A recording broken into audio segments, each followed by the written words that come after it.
Je voudrais parler aujourd'hui que Dieu veut te parler. C'est ça le thème Hitanao que nous avons. ny temantsika androany hoe Dieu veut te parler. Andriamanitra dia maniry mba hiresaka aminao. Amen. Amen. Qui veut te parler? Iza ty hiresaka aminao? Dieu veut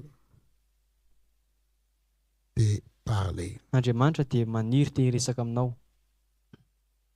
Pas seulement à ton voisin, Tsy hoe amin'ny akaikinao fotsiny, pas seulement à propos de ton voisin, tsy hoe mahakasika ny akaikinao fotsiny, mais Dieu veut te parler à toi directement. fa Andriamanitra te hiresaka aminao ianao direkta mihitsiny, ianao mivatana. Alléluia. Alléluia. C'est une question et une vérité formidable dans l'Église aujourd'hui. Io dia tena fanontaniana sy famarinana tena mahafinaritra ao amin'ny fiangonana amin'izao. À cause de la multitude de ceux-là qui sont en train de passer à côté. Noho ny fahabetsahan'ny zavatra rehetra izay mandalo eo akaiky. Alléluia. Alléluia. Passe à côté. Izay Pourquoi? mandalo. Satria manino? Parce qu'ils n'ont pas compris Dieu. Satria zareo tsy natakatra an'Andriamanitra.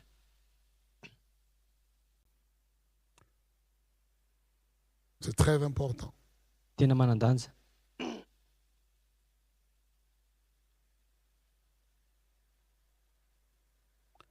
Si tu ne comprends pas que Dieu veut te parler, Raha ianao tsy mahafantatra hoe Andriamanitra te hiresaka aminao, tu vas te faire manipuler dia ianao lasa manipulen'olona par des gens qui donnent l'impression amin'ny olona izay manome impression anao que Dieu ne parle qu'à eux, pas Oui. à toi. hoe Andriamanitra dia miresaka amin'izareo fotsiny fa tsy aminao. Tu vas te faire séduire Ianao voafitaka par des gens qui prétendent ianao voafitaka ireo olona izay mitondra ny tenany.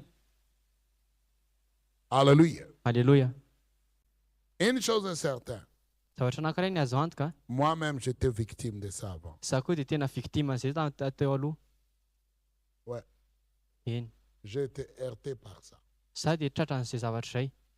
Parce que je croyais que Dieu parle seulement à certaines personnes et qu'il ne parle pas aux autres. Satria izany ino hoe Andriamanitra miresaka fotsiny amin'ny karazan'olona hafa fa tsy miresaka amin'ny olona hafa izy, Surtout pas à moi. indrindra fa aminahy. Et cela est loin de la vérité. Ary izany efa tena lavitra ny fahamarinana. La raison pour laquelle je suis un apôtre dans l'église et pas un pasteur ou un prophète, c'est pour vous dire des choses comme je vous l'ai dit là. Ny antony anankiray mahatonga anahy ho lasa apôstôly ato am-piangonana fa tsy hoe pastera ao am-piangonana dia mba ahafahako miteny amin'ny zavatra ohatra ny tenanako aminareo ohatr'izao. Beaucoup de gens qui cherchent des prophètes aujourd'hui devaient aller chercher des sorciers ou des gens qui regardent dans les boules de cristal ou les gens qui lisent les cartes, des choses comme ça pour dire leur avenir. Misy olona mandeha mitady mpaminany, mitady mpamosavy, mitady mpimasy, mitady voyante dia mba hijery ny hoaviny. Ouais. Pas chercher des prophètes. Mitady mpaminany izy ireo. Et des fois, vous allez chez les prophètes, vous la menez à commettre des péchés, des mensonges. Parce que vous voulez qu'ils puissent dire quelque chose, Dieu ne les a pas dit de dire. Dia indraindray tsika rehefa manantona mpaminany dia ianao miprovoke anazy mba hahatonga anazy handainga nefa ny zavatra satria ianao zany manery anazy hoe miteny ana zavatra nefa ny Andriamanitra tsy miteny anazy miteny ana zavatra. Je suis jamais ému par des personnes qui me disent, homme de Dieu, dis-moi, qu'est-ce que Dieu dit dans ma vie? Dis-moi, oui, qu'est-ce que Dieu dit? Non, moi, ça ne me bouge pas ça. Ça ne me bouge pas. Zany ndray tsy voakasikasiky ny olona, zany hoe tsy voazongozon'ny olona hoe tonga avy any le olona miteny anao hoe lehilahin'Andriamanitra teneny inona zavatra tenan'Andriamanitra momba ny Tu me fiainako. demandes qu'est-ce que Dieu veut dire dans ta vie? Zay teny aminao inona tenan'Andriamanitra teny amin'ny fiainanao Dans la Bible. dia meko ny baiboly ianao. Va chez toi, Dana makany aminao ferme la porte dia dio ny trano et lis. dia mamaky C'est baiboly. beaucoup plus sûr. tena azo antoka kokoa ny ato que les mensonges, je peux te dire. noho ny falainga izay afaka ho teneniko aminao. Trop de manipulation, Be dia be loatra ny manipulation, trop de menteurs. be dia be loatra ny lainga. Et je ne fais pas ça parce que je ne peux pas prophétiser. Au contraire, Ary za tsy manao an'izany satria hoe za tsy mahay maminany tena mifanohatra amin'izay arany. j'ai donné des prophéties graves. Za tena manome faminaniana tena gravy dia mahatonga anao atahotra mihitsiny. Pas au niveau local, national et international. J'ai Tsy donné, hoe tsy hoe niveau eo toerana fotsiny afa tena international mihitsiny. pas individuel. Tsy hoe tsirairay. Dieu parle. Andriamanitra dia miresaka. Mais il y a une fausseté. Fa misy karazana tsy isan-karazana fahadisoana. Il y a des choses qui ne sont pas vraies. Misy zavatra tsy marina. Il y a des gens qui prétendent Misy olona manamodimody que Dieu les parle hoe Andriamanitra miresaka amin'izareo et Dieu ne les parle pas. nefa tsy miresaka amin'izareo koa ny C'est Andriamanitra. pourquoi mon objectif, c'est de t'apprendre à écouter la voix de Dieu pour toi-même. Izany mahatonga anahy ny tanjoko dia ampianatra anao hoe mihaino ny feon'Andriamanitra ianao mihitsy ianao. Quand tu peux avoir la révélation que Dieu veut te parler, Ka rehefa ianao maheno fanambarana hoe Andriamanitra dia hiresaka aminao, tu vas développer une amitié avec Dieu que tu n'as jamais eu avant. dia ianao lasa mampitombo ny finamananao amin'Andriamanitra zay tsy hitanao teo aloha. Dieu n'est pas compliqué à trouver. Andriamanitra dia tsy sarotra tadiavina. C'est juste les gens qui sont compliqués qui veulent nous faire croire que Dieu est compliqué à trouver. Ny olona no sarotra dia za mahatonga anazy miteny hoe miteny antsika izy hoe Andriamanitra dia sarotra tadiavina. Aujourd'hui, à l'école de l'écoute, on veut parler de la vérité que Dieu veut me parler. Androany ato amin'ny sekolin'ny fianonan'Andriamanitra dia hiteny famarinana antsika hoe Andriamanitra dia te hiresaka aminao. Et nous devons être établis dans cette vérité, surtout dans une église apostolique comme la nôtre. Dia isika tokony ampitoerana anatin'izay famarinana izay satria indrindra ho an'ny fiangonana apostolika ohatran'ny antsika ireto. Et si cela ne t'intéresse pas, tu peux aller dans une église prophétique où on prophétise ce genre du matin jusqu'au soir. Ary raha ianao tsy liana amin'izany zavatra izany dia ianao afaka makany fiangonana izay maminany ho an'ny olona maraina ka hatramin'ny hariva. Ce n'est pas mon problème. Tsy problemako Je izay. respecte la prophétie. Za tena manaja ny La faminanianao. prophétie existe. Za tena mino fa misy ny faminaniana. Mais au temps où il y a trop de faux prophètes, je dois dire la vérité, il faut une balance. Fa satria be dia be loatra ny mpaminany sandoka dia mila balansena ilay izy. Dieu veut que nous puissions être établis dans la vérité. Andriamanitra dia maniry hoe isika dia ampitoerana ao anatin'ny famarinana. Pas l'ancienne vérité, mais la vérité présente. Tsy hoe le famarinana taloha fa le famarinana amin'izao. Il y a beaucoup de gens qui croient que le rôle du prophète dans l'Ancien Testament est la même chose que le rôle du prophète dans le Nouveau Testament. Be dia be ny olona mieritreritra hoe ny anjara asany ny mpaminany taloha tamin'ny testamenta taloha dia mitovy amin'ny anjara asan'ny mpaminany amin'izao fotoana. Et pourtant, cela est loin d'être une vérité. Nefa ny izany dia tena lavitry ny famarinana. Pierre a dit ceci en 2 Pierre chapitre 1 verset 12. Petera dia niteny ao amin'ny 1 Pierre 2:12. 2 Pierre 2 Pierre 2:12. 1 2 Petera 12. 2 Petera 1:12. Voilà pourquoi je prendrai soin de toujours vous rappeler ces choses, bien que vous les connaissez déjà et que vous soyez affermis dans la vérité présente. Aminaran'i Jesosy 2 Petera 1:12. Koa azoto mandrakariva ampatsiaranareo ny amin'izany zavatra izany aho na dia efa fantatrareo aza ka efa naorina tsara amin'ny famarinana izay efa eo aminareo. La vérité d'actualité est la suivante. Ny famarinana amin'izao dia izao manaraka izao. Les prophètes de l'Ancien Testament Ny mpaminany tamin'ny testamenta taloha ne sont pas pareils aux prophètes du Nouveau Testament. dia tsy mitovy amin'ny profety amin'izao amin'ny testamenta vaovao. Dans l'Ancien Testament, il n'y avait que très peu des hommes qui avaient l'Esprit de Dieu. Tao amin'ny testamenta taloha dia kely be ny olona manana fanan'Andriamanitra. On pouvait se déplacer d'ici, aller dans l'autre bout pour aller chercher la prophétie. Ny olona tena mandeha lavitra mihitsy mba ahafahany mahazo faminaniana. On les appelait les voyants. Antsoiny zareo hoe voyant, Ceux qui voient Fahita. ce que Dieu montre. Izay ny zavatra hitany dia ilay zavatra aseho an'Andriamanitra. Aujourd'hui, Fa amin'izao on doit faire attention tena mila mitandrina isika de ne pas devenir des victimes. mba tsy ho tonga victime. Aujourd'hui, Amin'izao on doit faire attention. tena mila mitandrina isika. Pourquoi? Satria maninona?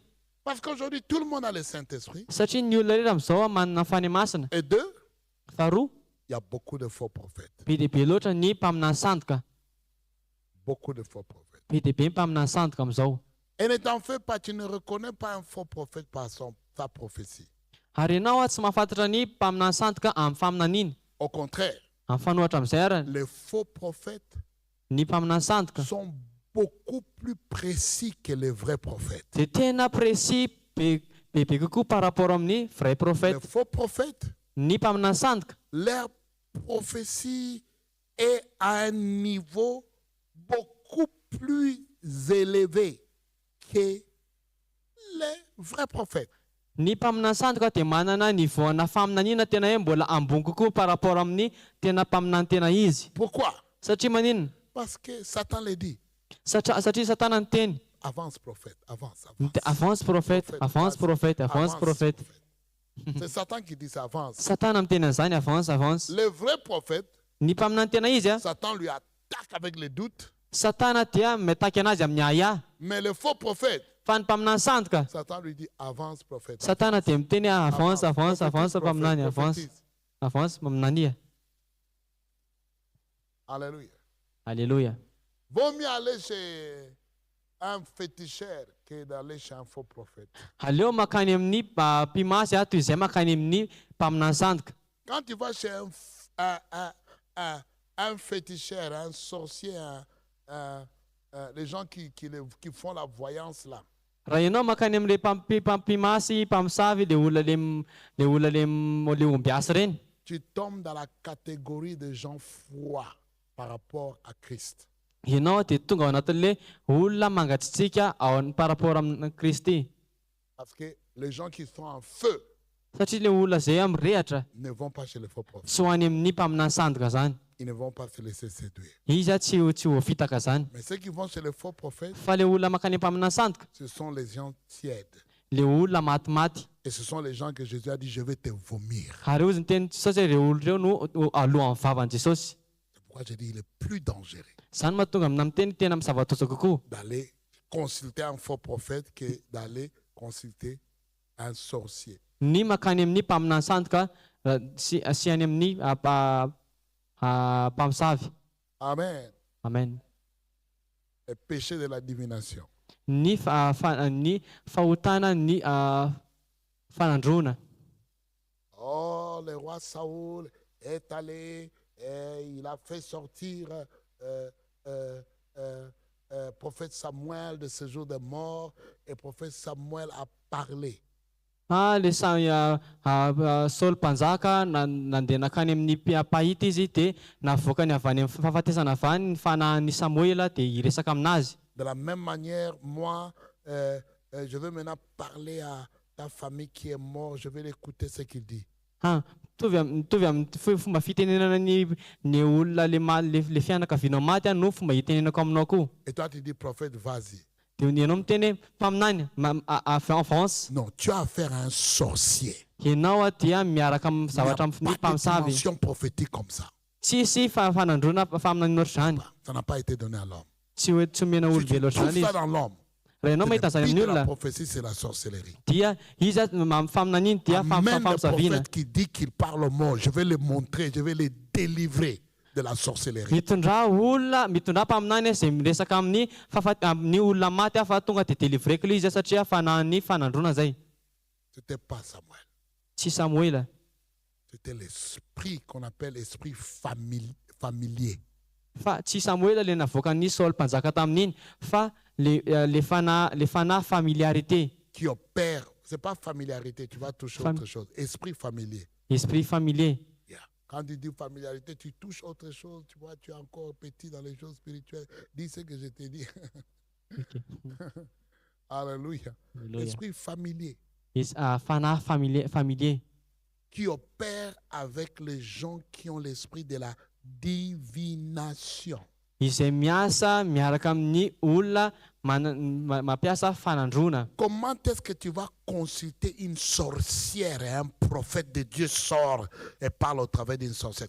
Quelle folie ça! Ahoana ny fomba fandehananao makany amin'ny mpamosavy dia tonga dia le mpamosavy amin'izay avy eo mamoaka an'le mpaminan'Andriamanitra. C'est dans Ahoana la zany? Bible pour nous instruire qu'il ne faut pas faire ça. Ny zany dia lazain'ny Baiboly mba ahafahan'ny Baiboly mampianatra antsika tsy tokony hanao an'izany tsika. Et quelqu'un qui utilise ça pour te dire que Dieu me parle là, et je parle maintenant à ta mère qui est décédée, je parle à ta tantine qui est décédée, cela veut dire qu'il a l'esprit de la divination.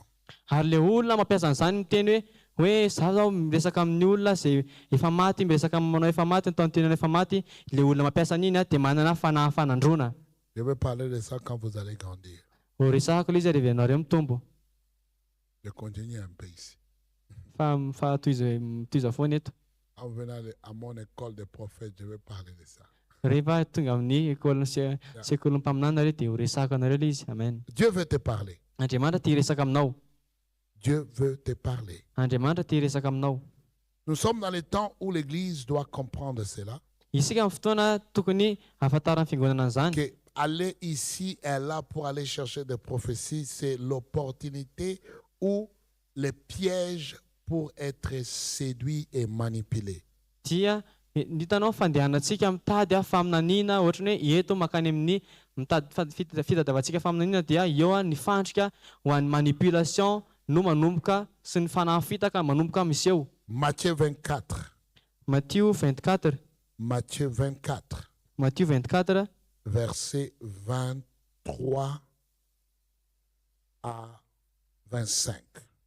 Matthieu 24, 23 à 25. Matthieu 24, 23 à 25. Si quelqu'un vous dit alors, le Messie est ici, ou il est là, ne le croyez pas. Car les prétendus Messie et des prétendus prophètes, au pluriel, surgiront. Ils feront des grands prodiges et des signes miraculeux au point de tromper, si c'était possible, même ceux qui ont été choisis. Matthieu 24, Matthieu 24, verset 23 au 25.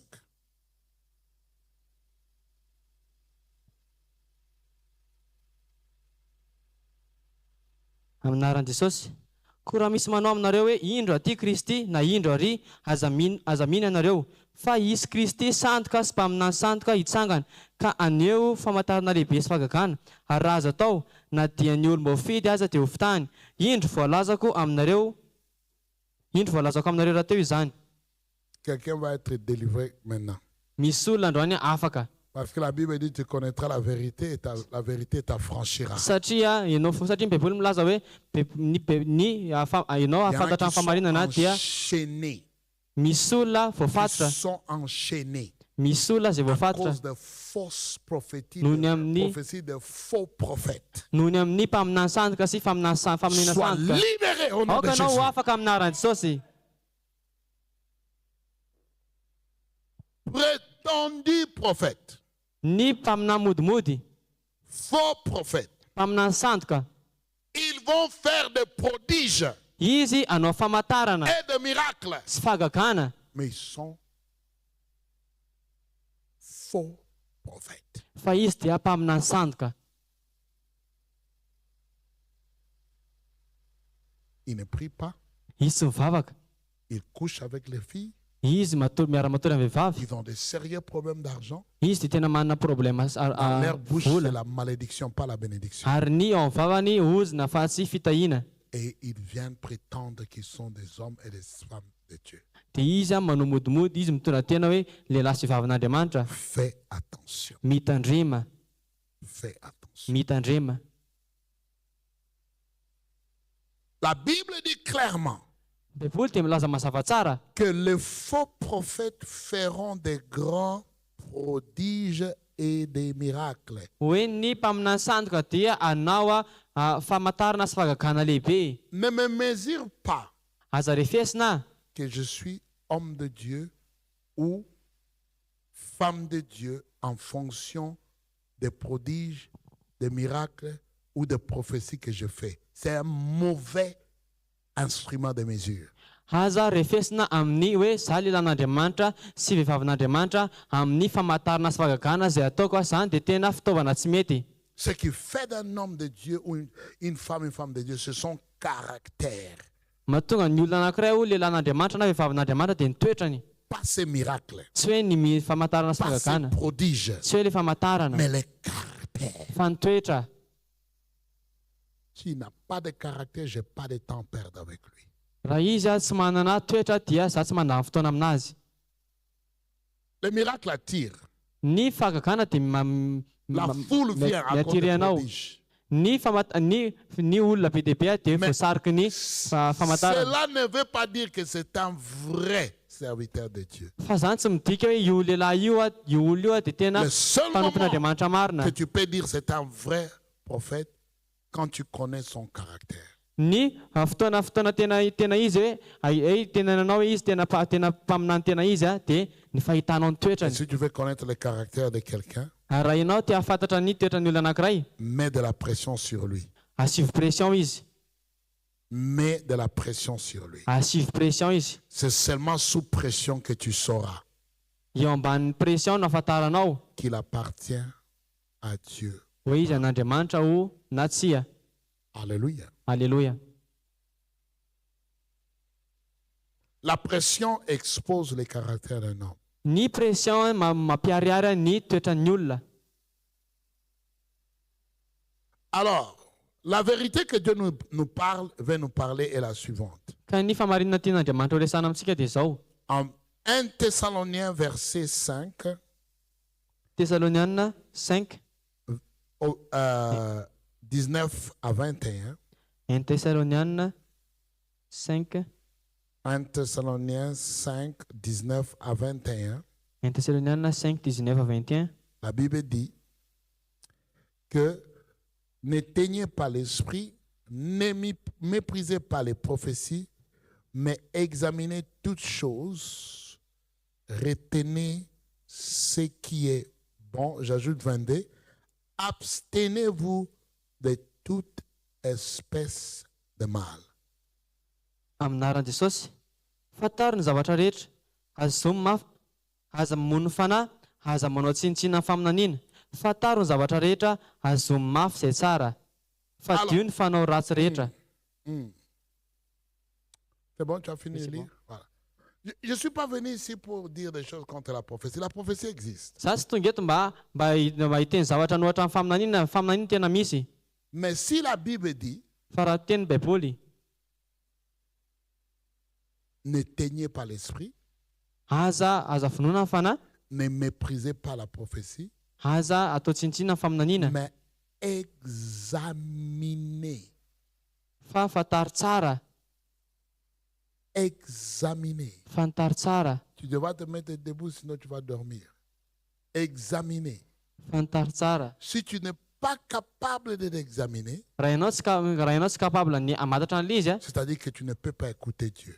dia izany midika hoe ianao tsy afaka mihinana an'Andriamanitra. Mais si tu peux examiner, Ary raha fa ianao afaka mamatatra an'ilay izy, c'est-à-dire tu peux écouter Dieu. izany midika fa ianao afaka Comment est-ce que Dieu mihinana va te donner an'Andriamanitra. le droit d'examiner les prophéties d'autrui quand toi-même tu ne peux pas écouter ou discerner la voix de Dieu? Ahoana no fomba ahafahan'Andriamanitra manome anao mahafantatra ny faminan'ny olona anankiray, na dia anao tenanao raha tsy afaka ny mahafantatra an'ilay izy sady tsy Comment midiscerner an'ilay est-ce que izy.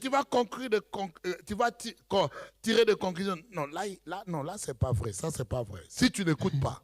Ahoana ary ny ahafantaranao hitenenanao hoe ty olona anankiray ty tena tsy izy ny faminaniana raha tsy ianao mihaino. J'ai vu. Za mahita. Frère, est-ce que tu as vraiment vu? Pardon? Est-ce que tu as vraiment vu, frère? Za mahita rahalahy tena nahita marina ve ianao? Depuis que la sœur qui est venue conduit une grosse voiture là, toi tu vois toujours, frère. Est-ce que tu as vu quelque chose où tu vois la voiture? Nandritra ny le ranabavy iny mitondra le tômôbily iny tena nahita marina ve ianao hoe iza ny namiana azy ny tômôbily iny? Dès que la belle-sœur arrive, ah, je vois ça, je vois ça, je vois ça, je vois. Vao tonga avy any le vehivavy tsara teo dia za mahita. Quand les sœurs moches étaient là, tu ne voyais rien. Rehefa le vehivavy rasy tarehiny eo dia tsy mahita ianao. Quand les belles sœurs sont arrivées, maintenant tu as des visions vraiment partout là. Fa rehefa eo amin'izay le vehivavy tsara tarehiny dia lasa manomboka mahita fahitana ianao, mahita be ianao. Que le Seigneur nous aide. En Tompony hanampy 2025. antsika amin'ity 2025 ty. Alléluia. Les visions ont augmenté. Mitombo le fahitana. Depuis que la sœur t'a acheté la nourriture aux gargotes à côté l'autre jour là, les visions ont augmenté. Maintenant tu as des visions partout. Je vois ça, je vois ça, je vois ça. Hey! Le fahitana lasa mitombo tamin'ny fotoana le ranabavy mividy anao composé tatsy amin'le gargote tatsy ambadika tasy. On va Dia lasa voir mitombo si amin'izay les le visions fahitana. vont continuer les jours la sœur ne t'achète plus la nourriture. On va voir. Ho hitantsika eo raha mbola hitombo le fahitana amin'ny fotoana le ranabavy iny tsy mividy anao tsony. Beaucoup de visions. J'ai vu le ciel, j'ai vu la terre, j'ai vu les anges, j'ai vu comme. Be dehibe loatra le fahitana, za mahita lanitra, za mahita ny Parce anjely, za que tu mahita. veux que la sœur puisse t'inviter encore. Satria ianao maniry le ranabavy mba te hanasa anao indray. Nous sommes nés la nuit, mais pas la nuit dernière. Tsika teraka ny alina fa sy le alina farany teo. Il y a des frères. Ils Rahalahy. sont devenus des grands prophètes. Lasa mpaminany goavana Depuis que la zareo. sœur a dit non, je ne suis pas encore mariée, je suis célibataire. Eh, frère, je vois une vision. Là, je vois la vision. Tamin'ny fotoana le ranabavy miteny hoe za mbola célibataire, mbola tsy manambady, tonga dia tampotampoka teo mahita amin'izay izy. On connaît cette histoire-là. Tena Je vis dans une vision un ange avec des ailes grands comme ça, vraiment comme 1 mètre, 4 mètres d'ailes et descendu. Za nahita tao amin'ny vision mahita anjely tonga dia tena 2 mètres ny ilany anankiray dia 2 mètres ny anankiray, 4 mètres ny fitambarany. Que le Seigneur nous aide. Andriamanitra ny hanampy antsika. Mais fais attention. Fa mitandrema. Quand tu viens avec moi avec des visions comme ça, Rehefa ianao tonga eo anatrehako miaraka amin'ny je fahitana vais ohatr'izay. prendre les ciseaux et couper les ailes de tes anges. Za indray ety dia tapahako ny elan'le anjelinao iny. Ils sont où sont? Aiza izy teo. Alléluia. Ils jouent avec les gens parce que les gens sont encore immatures. Lalao amin'ny olona satria le olona mbola tsy matotra. Oui. Ça demande un certain niveau maturité spirituelle pour écouter la voix de Dieu. Mitaka niveau famatorana ara-panahy ny fiangonana feon'Andriamanitra. Reste avec moi, tu vas y arriver. Ary mijanona miaraka amiko fa ianao ho tonga any. 1 Jean chapitre 4 verset 1. 1 Jean 4 verset 1. Bien-aimés, n'ajoutez pas foi à tout esprit, mais éprouvez les esprits pour savoir s'ils sont de Dieu, car plusieurs faux prophètes sont venus dans le monde. Amin'aran'ny Jesosy 1 Jean 4:1. Ry malala, aza mino ny fanahy rehetra, fa izaho toetra ny fanahy na avy amin'Andriamanitra ireny na tsy, satria maro ny mpaminany sandoka efa lasa any amin'izao tontolo izao. Beaucoup de faux prophètes sont venus dans le monde. Be dia be ny mpaminany sandoka tonga amin'izao tontolo izao. Réveille-toi. Mifazy ianao. Il y a beaucoup de faux Be dia be loatra ny sandoka qui sont dans le monde. izay amin'izao tontolo izao. Réveille-toi. Mifazy ianao. Alléluia. Alléluia. L'existence du vrai commande l'existence du faux. Ny fisian'ny ny commande tena izy dia misy koa ny commande tena tsy izy. Nous sommes à Madagascar. Isika dia aty Madagasikara. Si quelqu'un t'amène un faux billet de 50 000 ariary, Raha misy olona mitondra anao vola sandoka 50 000 ariary, gifle-lui. fialao izy. Gifle un peu ça. Tonga dia fialao. Pourquoi? Satria maninona? Parce que la banque n'a jamais produit de billets de 50 000. Satria ny banky dia mbola tsy namokatra ravimbola 50 000 ariary mitambatra. Ces personnes croient que tu es bête. Satria izay olona izay mieritreritra hoe mino fa ianao dia adala. Il te donne un billet de 50 000 ariary. Omeny anao le billet-na 50 000 ariary. Il y a le billet de 20, de 10, Misy de 5, misy billet-na 20 000 ariary, de 10 000 1000, de ariary, 500, de 1000 ariary, de 200, 200 ariary. de 100. Il n'y a pas de billet de 50 000 ariary. Fa tsisy ravimbola 50 000 ariary mitambatra. Il n'y en a pas. Tsisy. Un billet, 50 000 ariary. Billet anankiray 50 000 ariary. Dis-lui, va donner à ta mère. Teny hoe meo ny reninao. Ah oui. Ah oui, dis-lui, va donner à ta mère. Moi, je Teny n'ai izy pas. hoe meo ny reninao. Le faux existe parce qu'il y a le vrai. Misy ny sandoka satria misy ny tena izy. Amen. Amen. Il a fait une bêtise. Il a un faux billet de 20 000 ariary parce qu'il y a de vrais billets de 20 000 ariary. Hitanao misy olona manao sandoka vola sandoka 20 000 ariary satria misy ny tena izy 20 000 ariary. Mais nous devons faire attention à cette vérité. Ary mila tsika mitandrina amin'izay Quand famarinana Dieu izay. dit n'ajoute pas foi à toute prophétie, c'est-à-dire que fais attention parce qu'il y a de faux prophètes. Hozy ny ten'Andriamanitra hoe aza mino ny faminaniana rehetra satria mitandrimy ianao fa misy mpaminany sandoka. Je ne dis pas que ferme tes oreilles quand dès que quelqu'un prophétise, tu fais Za tsy miteny hoe idio ny sofinao rehefa ianao maheno faminaniana. ce n'est pas ce que la Bible enseigne. Tsy izay ny zavatra mba ampianarin'ny Baiboly. Il y a des gens qui sont devenus allergiques aux prophéties. Misy olona lasa allergique amina faminaniana. Dès que quelqu'un commence à prophétiser, il devient malade. Amin'ny fotoana izy misy olona maminany aminazy tonga dia lasa marary izy. Il dit pourquoi Dia manontany izy amin'ny faminaniana. je n'aime pas de prophétie. Non, ce n'est pas ce que la Bible nous enseigne. Tsy izany nampianarin'ny Baiboly atsika. La Bible nous enseigne Baiboly dia mampianatra atsika. quand quelqu'un est en train de prophétiser, Rehefa misy olona maminany aminao sois à l'écoute dia mino tsara pour examiner. mba ahafahanao mamantatra an'le izy Est-ce que ça c'est Dieu ou pas? hoe Andriamanitra ve le sa tsia. C'est ça que je vous enseigne. Izany no ampianariko Tout ce anao. que je vous ai dit là, Ny zavatra c'est teneniko la anao teo fondation. dia fototra. Je ne rejette pas de prophétie. Za tsy manilika amin'ny faminaniana. Mais je ne me ferai pas séduit par de faux prophètes. Fa za tsy ho azo ny mpaminany sandoka zany. Ah oui. Iny. Oh oui. Iny. Il y a beaucoup de vrais prophètes. Be dia be ny olona, be dia be mpaminany tena izy. Mais les faux prophètes sont beaucoup plus nombreux. C'est la Bible qui le dit et moi, je l'ai vécu. Ary be dia be mpaminany tena izy fa ny mpaminany sandoka mbola be dia be mihoatra lavitra noho izy ireo. Baiboly miteny an'izany ary za koa efa niaina an'le izy. Amen. Amen. Et je parle à quelqu'un, on doit Misaka amin'ny olona partir. ve za? Et tu n'es pas prêt à écouter ces choses. Ianao tsy vonaina izany zavatra izany. Comme ça, on va rentrer chez nous. Hein. Dia hody tsika. Alléluia. Aya. Est-ce que tu es prêt à écouter? Ianao ve vonona hiaino? Ouh. Amen.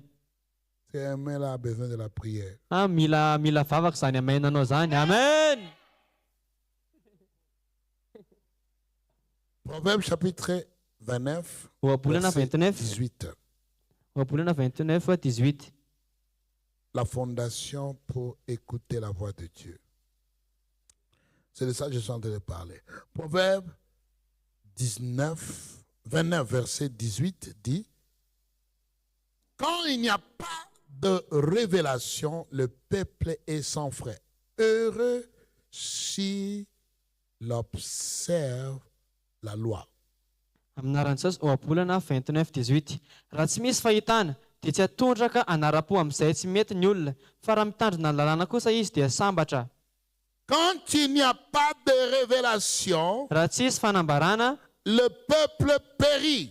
dia simba ny olona, Quand very ny il n'y a olona. pas de prophétie, Rehefa tsisy faminaniana les gens périssent. dia very ny Et je ne olona. parle pas de faux prophéties, je parle de vraies prophéties. Ary za tsy miteny amin'ny faminaniana sandoka fa za miteny amin'ny resaka amin'ny mpaminany tena izy.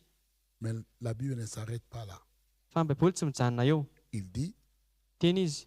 heureux ceux qui observent les principes. C'est ça la loi. Sambatra izay mijery ny prinsipa. Zany le lalàna. Le principe d'écoute. Ny prinsipa ny fihainoana. Il n'y a pas de prophétie. Zany ny resaka momba faminaniana. Tous ces gens sont des menteurs. Ireo olo ireo dia mpandainga daholo. Inona zavatra ataony amintsika? Il y a un principe d'écoute.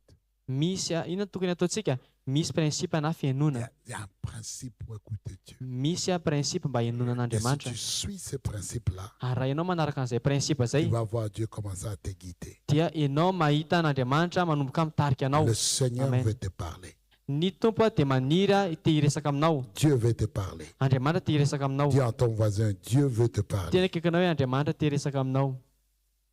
Amen. Amen. Dieu veut te parler. Andriamanitra te hiresaka aminao. Est-ce que vous savez que c'est très très commun pour Dieu de parler aux hommes? Fantatrao efa tena commun be loatra ny hoe Andriamanitra te hiresaka amin'ny olona. C'est très commun. Tena irahana Très zany. souvent, Tena matetika dans la Bible, ao anaty baiboly. Dieu parle aux gens. Izy Andriamanitra te miresaka amin'ny olona. Même les gens qui ne sont pas des prophètes, Dieu les parle. Na dia le olona tsy mpaminany ary dia iresahan'Andriamanitra. C'est dans la Bible. Ao anaty baiboly zany. Il les donne les instructions. Fais ça, fais ça, fais ça. Izy mamety aridaliny ataovy ty, ataovy ty, ataovy ty. La première chose, vous devez savoir que Dieu veut te parler aujourd'hui. C'est ça le premier principe. Ny prinsipa voalohany any tokony fantatrao dia hoe Andriamanitra te hiresaka aminao androany. Zay ny prinsipa voalohany.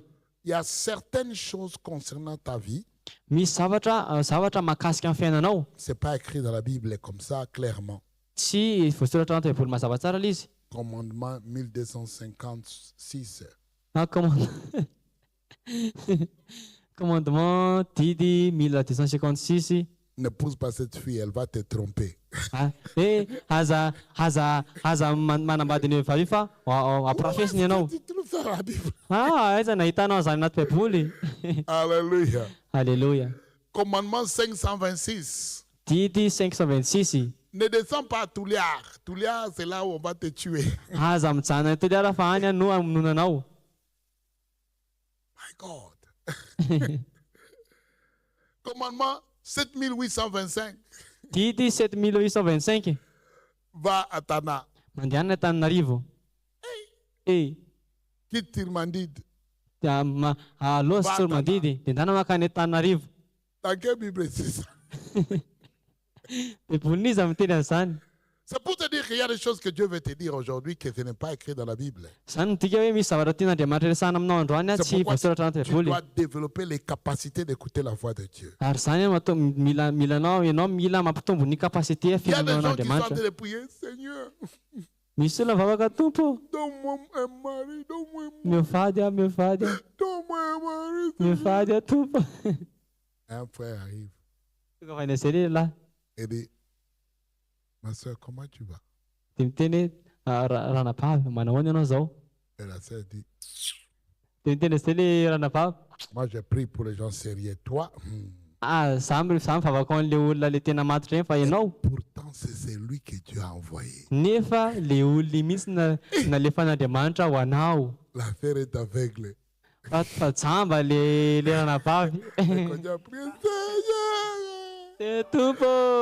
Elle maigrit dans les gènes à cause des prières des maris.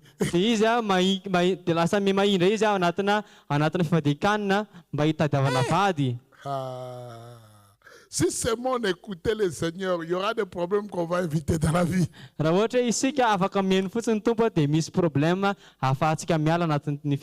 Un frère arrive pour la première fois à l'église.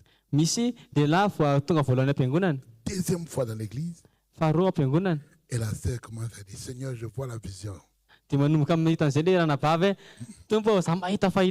mari est arrivé. Je le vois déjà. Alléluia. Alléluia.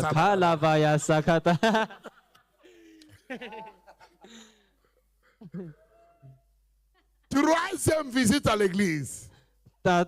Troisième visite. Le frère vient avec sa femme et ses 3 enfants.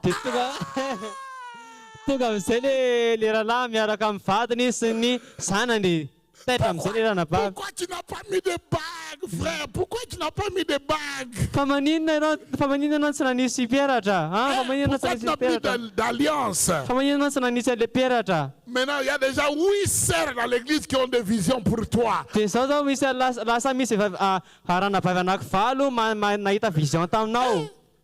Que le Seigneur nous fasse grâce. Andriamanitra ny hamindra fo amintsika. Amen. Amen. Aujourd'hui, c'est aujourd'hui. Androany dia androany. 2025, Tamin'ny 2025. tu écouteras la voix de Dieu. 2025 ianao ahen'ny feon'Andriamanitra. Tu Amen. ne vas pas tomber amoureux des maris d'autrui, Ianao tsy lasa mpitiavana ny des vadin'olona femmes zany d'autrui. sy ny vadin'olona. Au nom de Jésus. Amin'ny anaran'i Jesosy. Ça arrive, la sœur, elle est belle là, elle vient à l'église en train de prier que son mari puisse se convertir et venir à l'église. Misy vehivavy tena tsara tarehy mivavaka izy mba ahafahany le vadiny zany ho avy am-piangonana mba hiconverti. Elle est jeune là, elle a l'impression qu'elle n'est pas encore mariée. Dia izy manana impression mbola tsy manambady izy. Mais le frère a 3 visions par jour. La vision du matin, la vision du midi, la vision du soir à propos de la sœur. Misy rahalahy amizay mahazo vision intelo isan'andro. Frère, Voilà. quelle vision ça? Ino zany fahitana zany? Pour la femme d'autrui. Ho an'ny vadin'olona hafa. Non. Pourquoi? Satria maninona? Le frère n'a pas écouté Dieu. Satria le rahalahy sy ny S'il ainan'Andriamanitra. avait écouté Dieu, Raha izy ny je ainan'Andriamanitra vois que la sœur est déjà mariée hoe le vavy efa et manambady que bientôt le mari va venir devenir membre de l'église. dia tsy ho ela dia le vadin'le vehivavy ho tonga mpino am-piangonana. Psaume 139, Salamo 139 versets 17 à 18. 17 à 18. Salamo 139 17 à 18. Psaume 139, versets 17 à 18. On est ensemble? Amen. Alléluia. Quelque chose se passe. Dieu est en train de nous instruire déjà. Andriamanitra dia mampianatra antsika zao. Amen. Est-ce que tu apprends quelque chose? Ianao hoe mianatra zavatra? Mon intention, ce n'est pas de tout finir aujourd'hui. Je vais vous donner un peu pour les jours qui viennent. Amen. Ny tanjoko dia tsy hoe ambarana lizy androany fa amianao tsikelikely. Psaume 139, versets 17 à 18. Que tes pensées, ô Dieu, me semblent impénétrables, que le nombre en est grand. Verset 18. Si je le compte, elles sont plus nombreuses que les grains de sable. Je m'éveille et je suis encore avec toi. Aminaran'i Jesosy Salamo 139 17 18. Indre zava-tsoa amiko indrindra ny hevitrao Andriamanitra ao. Akory ny hamaroany nisany. Raha nisa azy aho dia maro isa lavitra no nifasika izy. Raha mifoha aho dia mbola aminao ihany. Amen. Amen. Que la grâce de Dieu nous soit accordée. Ny fahasavan'Andriamanitra ny omena antsika. Faites attention à ce que je suis en train de dire. Tena mitandremany amin'ny zavatra ho teneniko izao. Première chose, Voalohany indrindra, les pensées de Dieu ny fisainan'Andriamanitra sont impénétrables. dia tsy azo hidirana. Qu'est-ce que cela veut dire? Inona dikan'izany? Les pensées de Dieu Ny fisainan'Andriamanitra sont précieuses. dia manandanja. Les pensées de Dieu Ny fisainan'Andriamanitra profondes. dia lalina. Amen. Amen. Les pensées de Dieu Ny fisainan'Andriamanitra sont... Tu ne peux même pas imaginer. dia tsy afaka ny fisainsainao. Hein?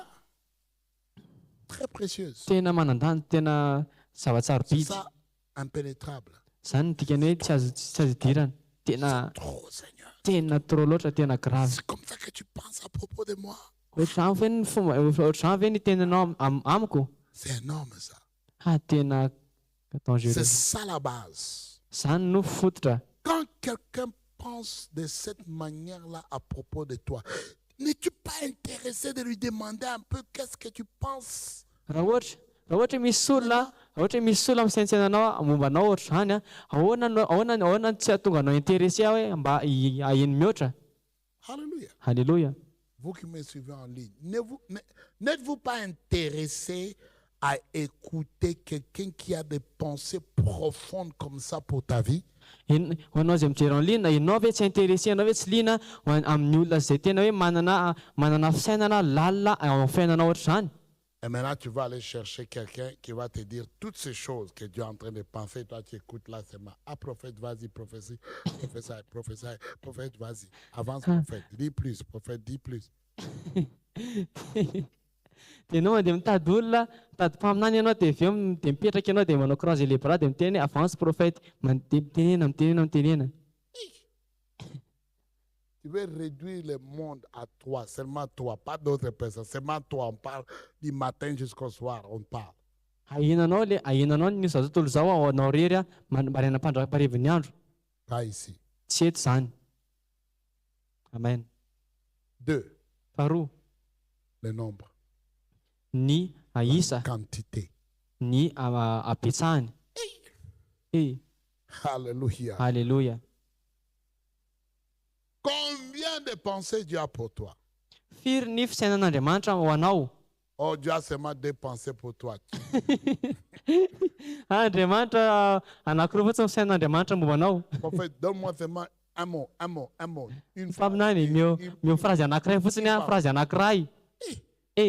La Bible dit que Dieu a un grand nombre de pensées pour toi. Baiboly dia milaza fa Andriamanitra dia manana fisainana be dia be ho anao. C'est pourquoi tu as intérêt à écouter Dieu pour toi-même. Izany mahatonga anao tena hoe ianao mila menan'Andriamanitra ho an'ny tenanao manokana. Et ne pas perdre ton temps à chercher quelqu'un qui va te dire qu'est-ce que Dieu veut pour toi.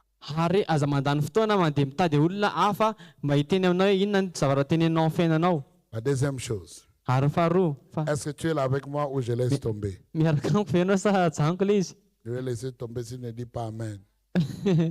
Ajanoko ilay izy ianao tsy miteny amen. Amen. Hébreux chapitre 1, Hébreu 1, verset 1 et 2. Verset 1 et 2. Hébreux 1, verset 1 et 2. Hébreux 1, verset 1 et 2. Hébreu 1, verset 1 à 2. Amen. Amen. Après avoir autrefois, à plusieurs reprises et à plusieurs manières, parlé à nos pères par les prophètes. 2, verset 2. Dieu, dans ces derniers temps, nous a parlé par les fils qu'il a établi héritiers de toutes choses, par laquelle il a aussi créé les mondes. Aminaran'i Jesosy Hébreu 1, 1 à 2.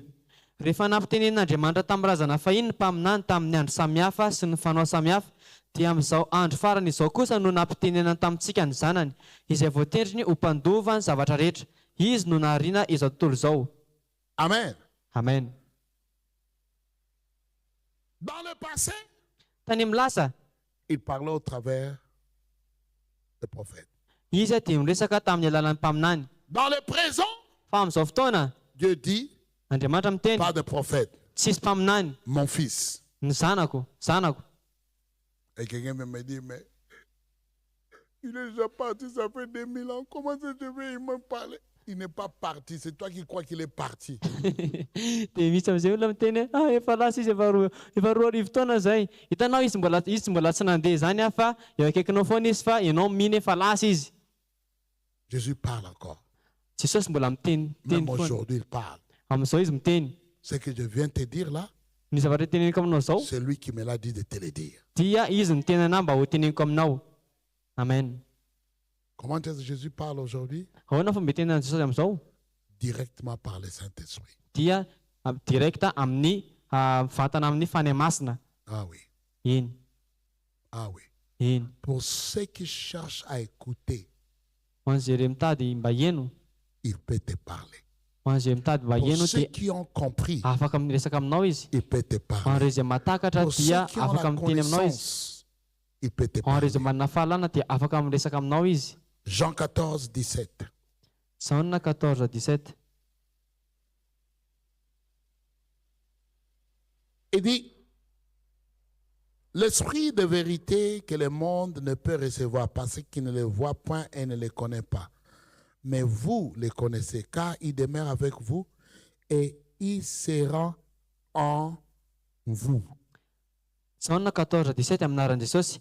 Dia ny fanahy famarinana izay tsy azon'izao tontolo izao ho raisiny, satria tsy hita na fatany fa ianareo no mahafantatra azy, satria mitoetra eo aminareo izy ary ao anatinareo.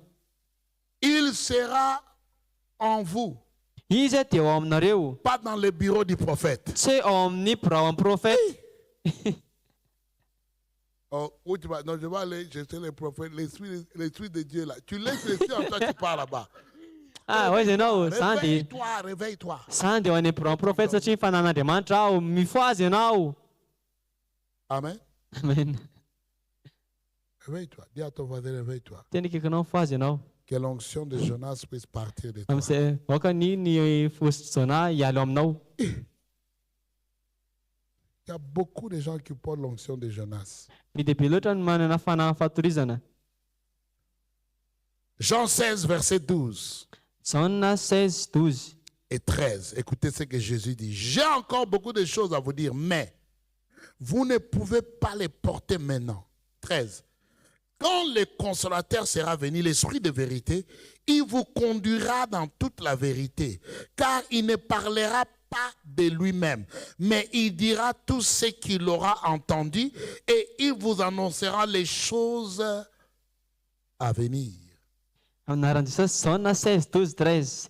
Mbola manana zavatra maro lazaina aminareo aho, nefa tsy zakanareo ankehitriny. Fa raha tonga ny fanahin'ny fahamarinana, dia izy no hitari-dalana anareo amin'ny marina rehetra. Fa tsy hiteny ho azy izy, fa izay ho reny dia ho lazainy avokoa. Ary ny zavatra rehetra ho avy aza dia ambarena aminareo. Tirons des conclusions. Zao tsika indray famaranana. Dieu veut te parler Andriamanitra dia hiresaka aminao. Amen. aujourd'hui. Androany. Amen. Dieu a beaucoup de choses à te dire Andriamanitra dia manana zavatra be dia be ho tenenina aminao. aujourd'hui. Androany.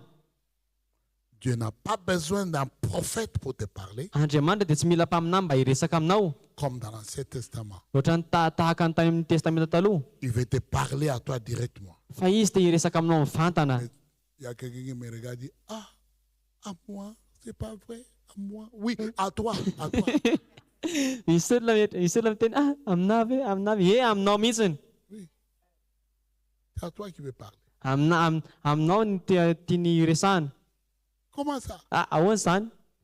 Au travers du Saint-Esprit Amin'ny alalan'ny fany masina qui est en toi. izay ao aminao. Pas dans le Amen. bureau de l'apôtre, Fa tsy ao amin'ny biraon'ny pas dans le bureau apôstôly, du pasteur. tsy ao amin'ny biraon'ny pastera. En toi, Ao aminao. en toi, Ao aminao. en toi. Ao aminao. Amen. Et il a dit lui-même, Ary izy niteny mihitsiny, il te parlera. hiresaka aminao izy. Jésus a dit, il va te parler. Jesosy niteny izy dia hiresaka Il aminao. va te dire des choses Izy dia hiteny zavatra aminao. que moi-même, je ne peux même pas te dire. Hoe na za manokana ary tsy afaka resaka aminao ilay izy. Prophète Taminany, dans l'Ancien Testament. tamin'ny testamenta taloha, Maintenant, amin'izao Jésus. Jesosy Comment? ahoana? Au travers du Saint-Esprit. Amin'ny alalan'ny fany masina. Remercie le Seigneur. Izy Andriamanitra. Mets-toi debout, on va prier.